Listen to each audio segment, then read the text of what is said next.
Should the FBI investigate the allegations? Uncertainty swirling today over how the nomination process will unfold for Brett Kavanaugh, Donald Trump's pick for the U.S. Supreme Court.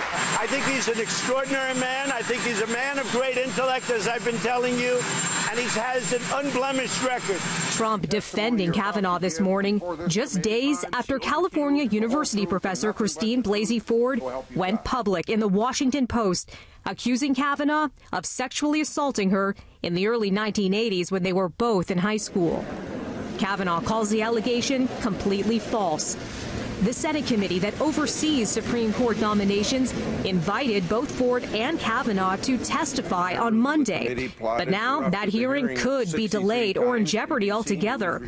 In a letter to the head of that committee, Ford's legal team saying in part, as the Judiciary Committee has recognized and done before, an FBI investigation of the incident should be the first step in addressing her allegations. The letter also saying Ford has been the target of harassment and death threats and has been forced to leave her home. And an attorney for Ford telling this to CNN's Anderson Cooper last night. There's no reason that we should have a public hearing on Monday, given what has occurred and when it has occurred. This is being rushed through, and it's too important to be rushed through. It's not a game. This is a serious situation.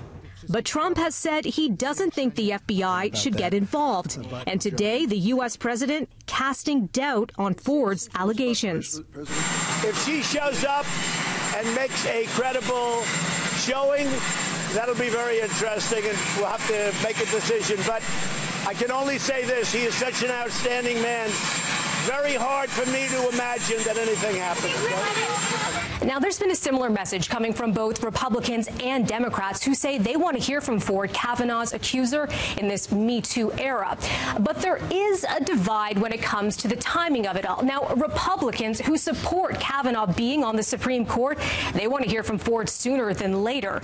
But Democrats who oppose Kavanaugh, they are willing to wait because a big delay could see Kavanaugh's confirmation pushed until after the November midterm elections. Why is that important? Well, Democrats, they are hoping to win a majority in the Senate, and a Supreme Court pick needs the approval of the Senate.